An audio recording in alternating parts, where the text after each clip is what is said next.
I'm Bryan Whitaker. I've been asked to chair this session. And just to say just a few words before we get into the panel,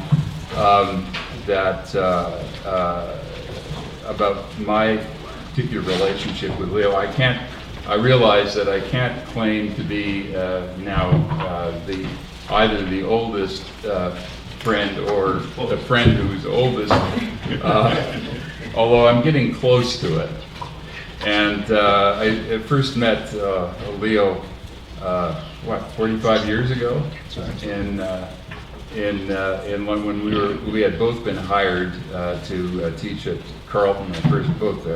Both cases, our first teaching position, and I happened to be in the United Kingdom visiting at that time with some relatives.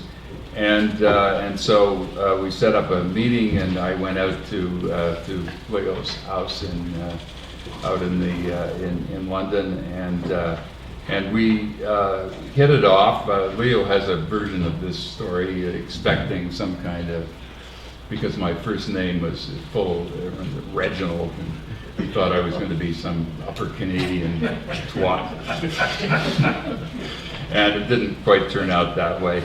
And we've been very close friends ever since we came back, and I had been already active in the Waffle and the NDP before that in Toronto, and then we both were involved in various activities on the left, which I won't go into in great detail because I think everybody's fairly familiar with it. But over the years, our families were very close, and their children grew up together, in effect. And we used to have, for example, to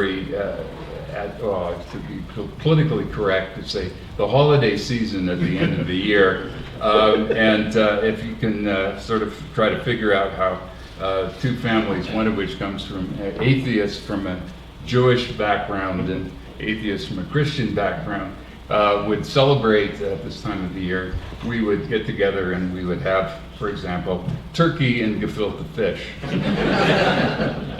Back in, now a long time ago, in 2001, I made the decision to retire from York and moved out to the West Coast, but we've certainly kept up ever since. But I just have one little anecdote just to throw in before I go on here. And that is that I had been doing a lot of work in national security issues and political policing, and a few years after I moved away, I was asked to be involved in a number of things in Ottawa that had to do with national security, and it turned out that I needed to have security clearance, or if you can believe it, even top secret security clearance. And I had to put down on a long form who former supervisors were, as they put it, in my workplace. And the only thing I could come up with was Leo had been chair. And so I put his name down, and I got this phone call from Leo. I picked up the phone one day out on the West Coast, and Leo was there, and he was very worried because CSIS had come to interview him about me. And he said he was very worried that he sort of really, said that, Canada's leading Marxist was endorsing me, but this is a very changed political environment after 2001, and I said, I'm sorry to have to break this to you, Leo, but I don't think these guys give a shit about Marxists anymore. Which is not entirely true, but of course not true. Okay, well, just to lead into this panel, I was very struck this morning's panel by the emphasis that various people put upon, and I think this is absolutely true, and one of the reasons why Leo and I have always stayed, even with some political differences over the years and so on, have stayed on the same page, is that the attention that Leo has always paid to institutions And I was further struck by the last panel by the the kind of sense that it's not just that all the problems of the working class party that the left has always been so worried about, and social democracy and more radical forms, and organization of the working class and so on through the party.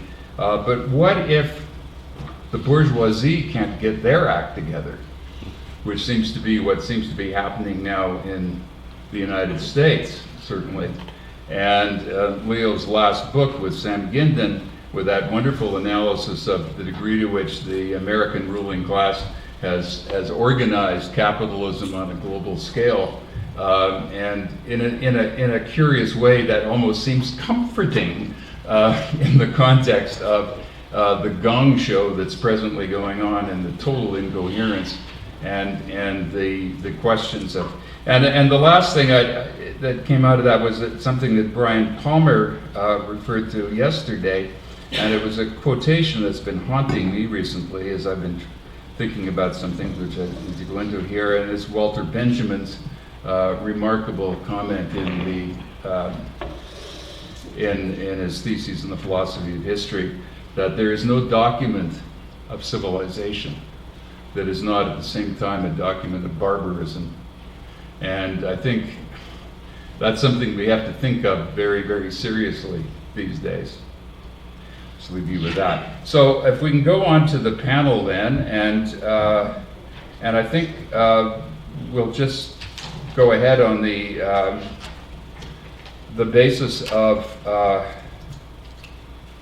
the order that they're in here, and we'll start with Dick Bryan, University of Sydney emeritus professor, who has asked for additional time, and I'm not sure. 2 minutes. That's all. Anyway, we'll work it out. Okay. Okay. So. Thank you. Yes, go ahead. Thank you. I think one of the things I love about Leo is he's a great person to argue with, because he's smart, he's engaged, he's intellectually generous, and sometimes he's just completely wrong. Sorry, but someone had to say it today. And I've found over the years that people who are wrong are the best people to argue with. So I've had lots of arguments with Leo. There are a couple of areas where we argued, though, where he wasn't wrong, and they're the things I want to talk about today. A couple of critical issues where Leo was of significant influence. Sam and Leo, but in today's context, Leo was really significant in changing the way I think about political economy and about the global economy and the role of the US. One of these points was purely theoretical, and it was offhanded on Leo's part, and maybe he will say he never said it. But it effectively amounted to the proposition that the only thing worth hanging on to from value theory is the concept of surplus value. The other thing that he influenced me on, that I thought initially was overstated, maybe even wrong, but I now decide he was right. It's the critical role that he and Sam attribute to Paul Volcker and the Volcker shocks in pulling the US out of a global slump and pulling the world out of a global slump. And in particular, the importance there of smashing the political power of organised labour. But more than that, I think what struck me on Leo and Sam's work on Volcker was the grudging admiration they had for Paul Volcker. Maybe not even grudging, but an understanding that here was a person who understood the class project and prosecuted it through his role of chairman of the Federal Reserve. I think what I learned from the first issue about surplus is that Marxism in the last 15 years has, for me, got derailed by obsessions with verifying that the rate of profit has fallen, and I see these going nowhere because they ultimately have nothing to do with class, and that surplus and the way in which a surplus is appropriated from labour is in fact the core of a theory of value. So I heard it first from Leo.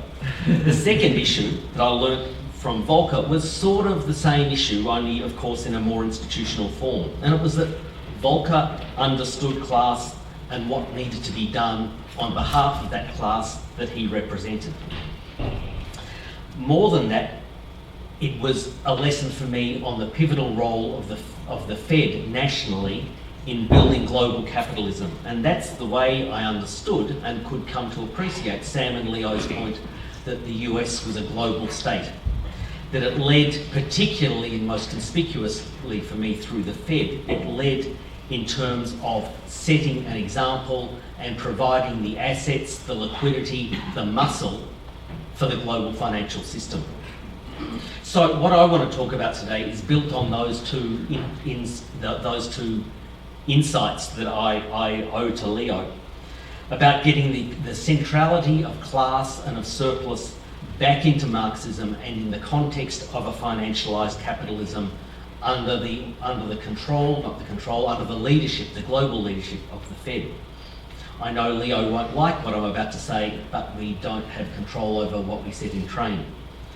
So, while Volcker attacked wages, working conditions as a hit on inflation and to reduce production costs, I would say that Bernanke and Yellen are putting an attack on the working class in the name of securing financial liquidity and stability. And really what I want to talk about today is that proposition.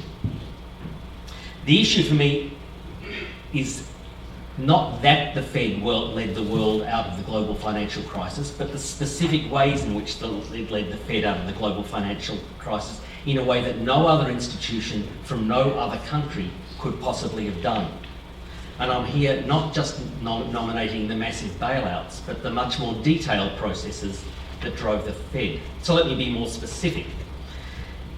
In the midst of the crisis, and Leo was amongst them, there were people on the left who said that we want banks to be better regulated. They must come to the service of the people. We had an argument about that. I was right. It was good rhetoric, but it was never going to happen. So what was the Fed's insight in this case? It wasn't, in essence, to blame the banks or to say the banks should be repaired or held accountable. That was never going to happen because the banks and the financial sector is too integral. The Fed's insight was to blame the working class for the crisis. It was the working class that defaulted on its loans, and everything else followed from that. The answer wasn't to reform banks, at least no more than the vulgar excesses have already been reformed. It was to reform borrowers. It was to attack households. So there are a few pieces to this puzzle that I want to nominate before I get to the propositions. One was that by 2009, the Fed, and in particularly the Fed in St. Louis and San Francisco, but the Fed overall, had set up large centres, but particularly in St. Louis, a centre for household financial research. The Fed in St. Louis described the global financial crisis as a household balance sheet crisis, and the solution they proposed was household balance sheet repair. Along with the San Francisco Fed, it immediately opened up a large project of household research, exploring, in concert with the big banks, the conditions of household default risk. The goal was to find means to tranche the working class and differentiate households that were good risks from the at-risk households. The B+ households, rated B+, were credible for loans. The others below B+ were junk households. I'll get to why they needed to tranche the working class soon. But what we saw was not only the Fed, but also the big banks develop and refine their monitoring of household balance sheets. So we know, for example, that JP Morgan Chase has 35 million people with checking accounts, this is what they say, and for 25 million of those, they say they can compile each household's balance sheets up to 80% of all their assets and liabilities, income and expenditures. And they can disaggregate their expenditures according to all sorts of expenditure because they have the data. So they track 250,000 households, their spending patterns, their assets, their liabilities, and they calculate with absolute precision their default risk. They know what's going on inside households in general and by and large with a great degree of accuracy within each household. So that's one piece of the puzzle.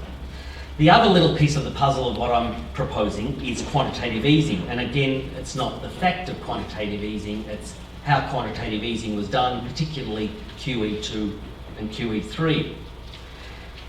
There, the Fed did just under half of its quantitative easing via Treasury bonds, but the other half was via purchases of mortgage-backed securities. So notice the connection to households.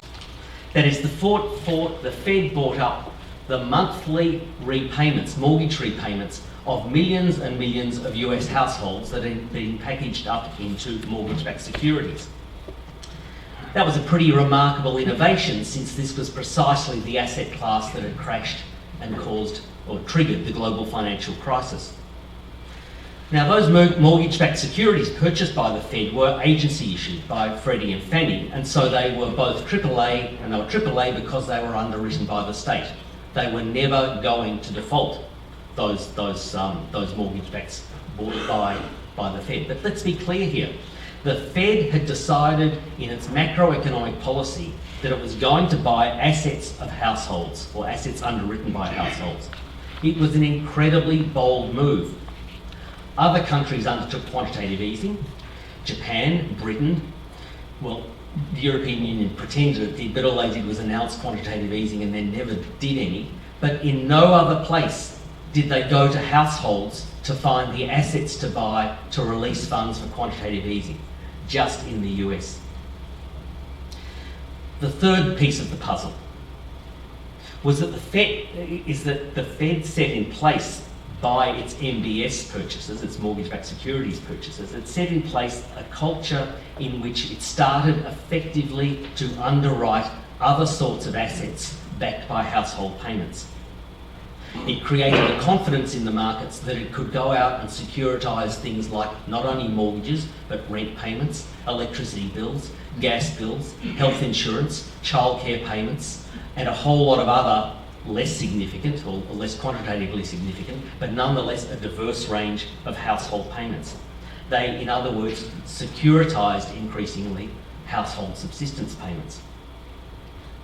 These other securitisations are collectively known as asset-backed securities. A critical issue in pricing these assets, both mortgage-backed and asset-backed securities, is this knowledge of default risk. So you can sort of see how my story is coming together. You not only securitise these, but you intensively monitor the financial positions of the households whose income payments are going to form the underlying assets. So my proposition to you is that these mortgage-backed and asset-backed securities are either explicitly or implicitly being underwritten by the state. So let me get to that proposition explicitly. First, the Fed clearly wants to reduce household risk. The Fed has been pressing for wage increases for the last decade. Its continued position is that interest rates will not go up until wages go up. The market reads this as wanting to generate some inflation to reduce the real value of debt, and that's right. The market also reads it in terms of wanting to stimulate aggregate demand to get the economy booming. I think that's massively overplayed, and there's nothing else in their research that signals that that's important. I think their real concern that they don't want to talk about is that they don't just want aggregate demand, which they wouldn't mind, they want to make households financially solvent. They want income coming into households so the rate of default on household payments will not keep climbing. Secondly, the Fed wants to precisely measure household default risk, as I've already said. So it means that investors thinking of buying these assets, because of this high level of monitoring of households, investors know far more about what's happening on the balance sheet of households than they do about the balance sheets of corporations. Buying assets backed by households is a way is a way safer asset than I believe corporate bonds and debt are or will be in the future. Third thing, the Fed wants to keep households paying their bills. And here I refer to the change in not only the surveillance for households, but the 2006 bankruptcy laws, which effectively make it impossible for households in the US to declare bankruptcy. I mean, under those laws, repaying your credit card debt ranks above alimony payments in claims on your income. So if it's impossible for households really to default on their loans, and households are being financially monitored way more than corporations are being monitored, and the fact that corporations can't trade while insolvent, whereas households are required to trade while insolvent, just reinforces this notion that investing in households is a much better bet than investing in corporations. Fourth, the Fed wants to build a new generation of safe assets. It needs assets that will anchor the safe end of portfolios, because Treasury bonds can no longer do this. Once Treasury bonds got used for quantitative easing, they become a tool of policy, they become unreliable. No one really wants to hold them as safe assets. To be sure, there is a massive demand for Treasury bonds around the world because you want an exposure to the world's biggest financial organisation. But that's different from saying that they're safe. You hold them because you've got to have an exposure to what's big. That's not the same as saying that they're safe or they're stable. So, what follows from that for me is that when we look at the US's role globally, it's true the US must provide the world with a safe anchor, a safe financial anchor. It's not the Treasury bond. In the era of liquidity and leverage, the state doesn't have to be the producer of the safe asset, the state has to be producer of the safety, and the asset can come from outside the state. So my proposition to you is that by this compulsion around households, this monitoring of households, the US Fed is giving us a new asset that could be classified as safe, because these asset and household-backed securities increasingly take the form that they are being underwritten by the state. What's more, for us as Marxists, we start to see labour and labour's subsistence, these payments on labour's electricity bills, rent, mortgage payments. These are then, if my proposition is true, coming to the fore as the key asset of social stability, financial stability around the world. Class, if you like, is being reinvented, this time as a financialisation of labour's subsistence, rather than the notion that the value of labour power in production is the source, is the anchor of stability. It's a financialised version of the working class that's coming into being. So finally, what's this sort of proposition got to do with surplus value? The other big insight that Leo gave to me. Well, we know that surplus value is a spread, if we put it in financial terms. It's a spread between the value of labour power and the value created by labour. Let's call it a production spread. The value of labour power is defined in terms of a bundle of subsistence goods. In the financialised framing, we can see that an increasing proportion of households' subsistence is being contractualised. More and more parts of our daily, weekly, annual expenditure takes the form of signing contracts, whether they're for debt or for health insurance or for electricity bills.